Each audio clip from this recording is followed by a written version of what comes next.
What's up, everybody? Welcome back to another Pitching Ninja's Filthiest Pitches of the Day.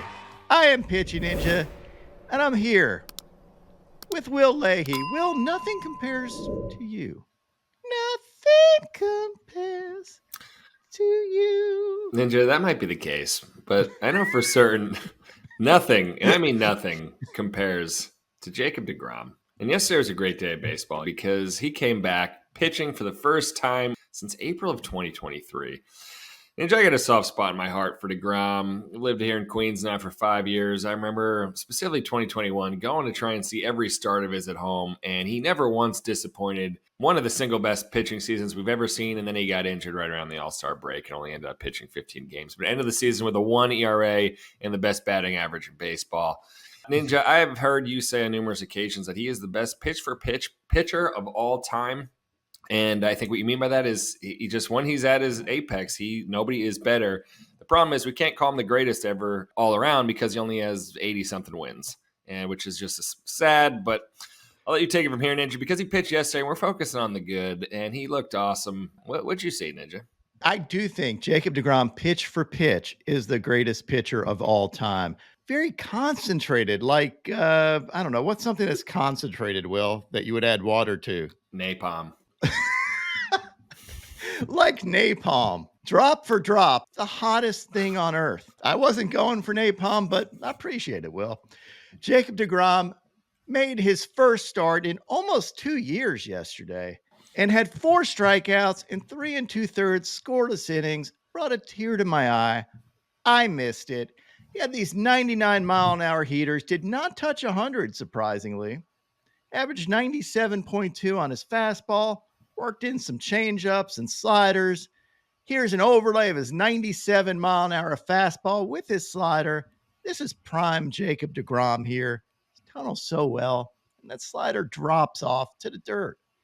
And this was my favorite pitch of the game. Just a random 98-mile-an-hour absolute dart. You cannot hit the catcher's target better than this. And that's what deGrom does, although deGrom usually doesn't throw it arm side. He's a glove side god with command. Maybe this is a new wrinkle for deGrom, turning over a new leaf, commanding both sides of the plate ridiculously. I would not put it past him.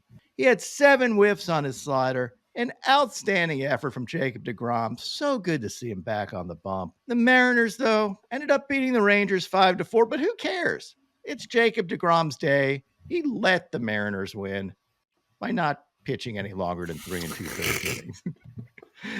He faced Emerson Hancock, who had 5 Ks in 5 innings, giving up 3 runs and had these changeups. Now to the rest of my whip around the league. Will's favorite pitcher, Bo Brisky, had 1 K in 1 1/3 scoreless and hitless innings yesterday.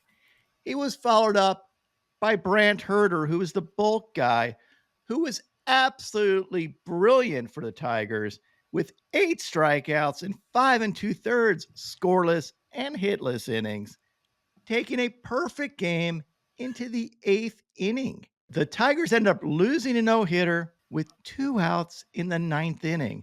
Brant Hurter nearly became the first double-double, the first guy to throw a bullpen in my basement and throw a no-hitter in the major leagues. But alas, it wasn't to be. Hurter, I barely know her. The Tigers ended up shutting out the Orioles 1-0. They faced Zach Eflin, who had 3 Ks in 6 2/3 innings, giving up 1 run. He had this paintish backdoor 2-seamer and these cutters. You know, Ninja, I regret that. There's nothing funny about domestic violence jokes. They hit too close to home. We'll be here all week. Try the meatloaf. The Royals beat the Pirates 8-3. Alec Marsh had 11 Ks in 5 1/3 innings, giving up 1 run.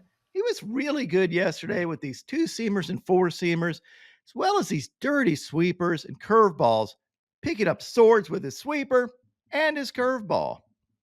He faced Luis Ortiz, who had 5 Ks in 4 innings, giving up 4 runs. He had these fastball sliders, picked up a sword. Jose Quintana had 4 Ks in 7 scoreless innings, giving up 3 hits as the Mets dominated the Phillies 11-3. He had these fastballs and changeup. He's so hard to feature, though, because his stuff just isn't that exciting. His results were exciting, though.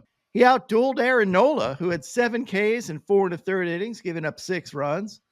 Nola had this fastball that had this kind of LOL swing on it.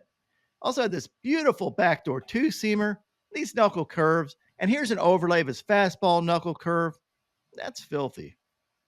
Well, he was also no-hitting the Mets the first 4 innings, and then he gave up double, triple dongs in the 5th to Nimmo and Alvarez, which really put a hurting on him. Edward Cabrera went 6 innings with 9 Ks. Nice. Giving up only 1 hit and no earned runs. Has he figured this game out? He had this 99-mile-an-hour sinker, his turbo changeups, his curveballs, and picked up a sword. His stuff is filthy. And if he dials in his command, look out. This Marlins staff is going to be a force to be reckoned with when they get back Sandy Alcantara. They get back Eury Perez. They have Edward Cabrera. Break up the Marlins. They're going to win the World Series next year, and there's nothing you can do about it. But despite Edward Cabrera's efforts, the Nats still beat the Marlins 4-1 because they faced DJ Hurts, who had 5 Ks in 5 innings, giving up 1 run, had these fastballs and slider. Clark Schmidt had 5 Ks in 5 2/3 innings, giving up 2 runs. He had these sweepers and this cutter from a home plate view as the Yankees down the Red Sox 5-4. Late in the game, up 4-1. They load the bases for Aaron Judge, which is not what you want to do. And sure enough, the presumed MVP, actually it'll be the unanimous MVP, it's the game-winning grand slam. And it's a tough pill to swallow, Ninja. It's not our season. Luckily, this wasn't the playoffs because this would be one of the most epic home runs in Yankee history. But it happened, and the Yankees end up winning 5-4. Are you okay today? I'm all right. Clark Schmidt faced Richard Fitz. Yep, good old Dick Fitz. If the Dick fits. The Dick Fitz pitch. Fitz had 2 Ks in 5 scoreless innings, giving up 2 hits. He had his fastball to Aaron Judge. The Blue Jays soared past the Cardinals 4-3. Kevin Gausman had 3 Ks in 7 innings, giving up 2 runs. He had these fastballs up to 99 miles an hour here, as well as his splitter. It's nice to see Kevin Gausman with his velo back. He faced the Trap King, Eric Fetty, who had 3 Ks in 5 innings, giving up 3 runs and had these sweepers. Zach Littell had 5 Ks in 6 scoreless innings, giving up 2 hits as the Rays stung the Guardians 3-1. He had these sliders and splitters.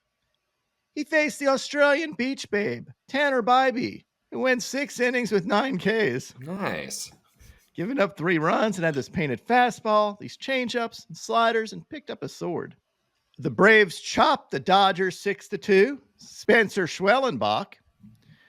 Let's go to Schwellenbach, Texas. Had 6 Ks in 6 innings, giving up 2 runs. He had these fastballs and splitters, and he faced Landon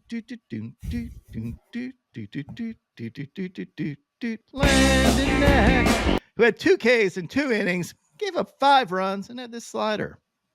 Brady Basso, and I've come up with a nickname for Brady Basso. He is now the Bassomatic in honor of the old Saturday Night Live fake commercial. Yes, fish eaters, the days of troublesome scaling, cutting, and gutting are over. Because Super Bassomatic 76 is the tool that lets you use the whole bass with no fish waste without scaling, cutting, or gutting. Here's how it works. Catch a bass, remove the hook, and drop the bass. That's the whole bass into the Super Bassomatic 76. Now adjust the control dial so that bass is blended just the way you like it. He had 2 Ks in 5 1/3 scoreless innings, and had this beautiful curveball and outdueled Garrett Crochet as the A's whitewashed the White Sox 2-0.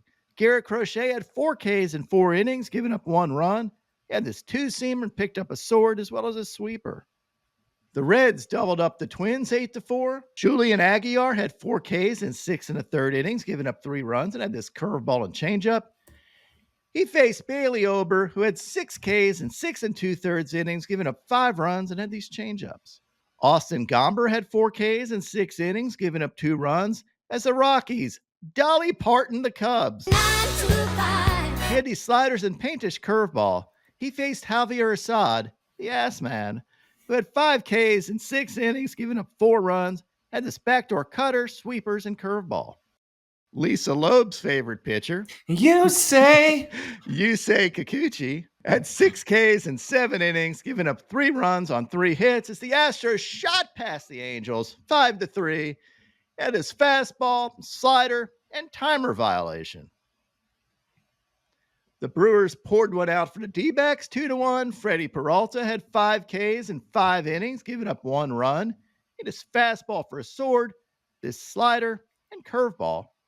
He faced Eduardo Rodriguez, who had 7 Ks in 5 innings, giving up 2 runs, had this paintish two-seamer, this elevated fastball, picked up a sword, and this slider.